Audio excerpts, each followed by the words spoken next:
Persib Maung Bandung di Liga 1 Indonesia musim 2023/2024 terus mengandalkan duet David da Silva dan Ciro Alves untuk di lini depan.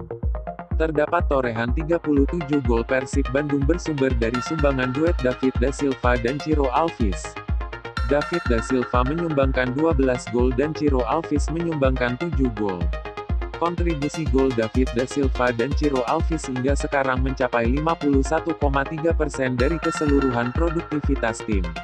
Kalau melihat kedua pemain tersebut dengan posisi yang sama tetapi berbeda dalam karakter bermainnya, untuk David da Silva adalah tipikal penyerang penyelesai. Ketika di dalam kotak penalti, David da Silva seorang predator yang mematikan dan bisa melindungi bola, dan sementara Ciro Alves merupakan pemain yang selalu bekerja keras dalam bermain, selalu melebar ke sayap dan mengandalkan fisik untuk mengobrak-ngabrik pertahanan lawan. Asisten pelatih Persib Bandung, Goran Paulik mempunyai perspektif soal peran David da Silva dan Ciro Alves. Ya, saya adalah striker. Kalau melihat David da Silva dan Ciro Alves dengan perspektif yang berbeda. Keduanya itu adalah pemain yang sangat bagus di posisinya masing-masing. Tetapi mereka juga masih bisa berkembang. Tetapi mereka adalah dua pemain yang berbeda cara bermainnya.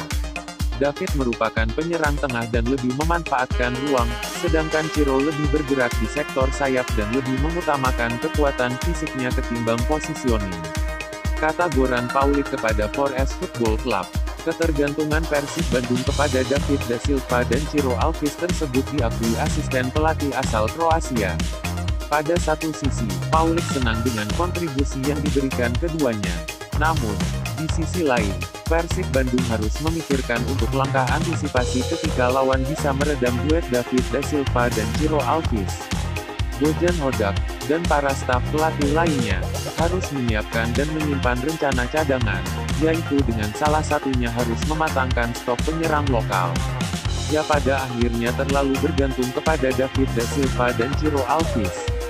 Jadi saya dan pelatih kepala tentunya harus menyiapkan pemain lain, selain Ciro dan David. Saya dan pelatih kepala juga butuh pemain yang bisa menyelesaikan peluang di dalam kotak penalti, dan bisa menjadi pendobrak pertahanan lawan. Kalau saya dan pelatih terus ketergantungan pada Ciro Alves dan David da Silva, itu sangat berbahaya karena mereka berdua bisa saja cedera atau terkena akumulasi kartu kuning, dan bisa juga pertahanan lawan mengunci pergerakan mereka berdua. Kata Goran Paulik kepada Forest Football Club. Namun, fakta yang terjadi di dalam lapangan para tim-tim di Liga Asia, dan khususnya untuk di Asia Tenggara, banyak yang bergantung kepada produktivitas para bomber asing.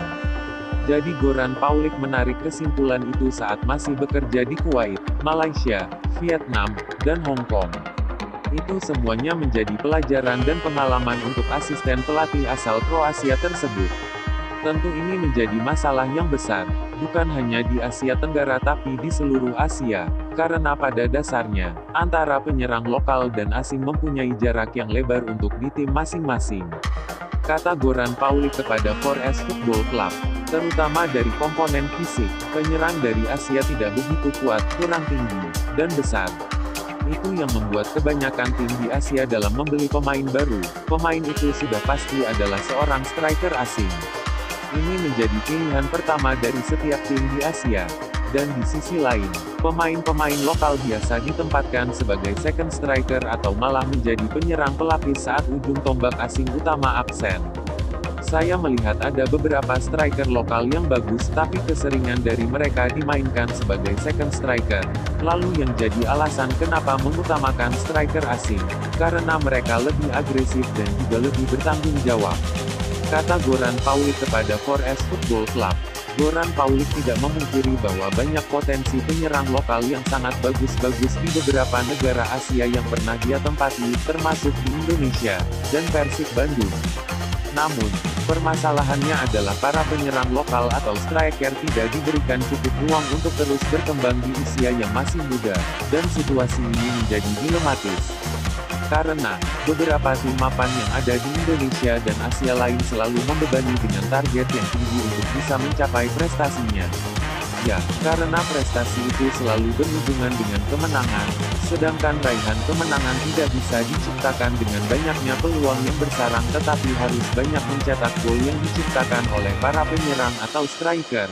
Maka dari situ persaingan antara penyerang lokal dan asing akan terjadi. Dan penyerang lokal selalu kalah dalam persaingannya dengan penyerang asing.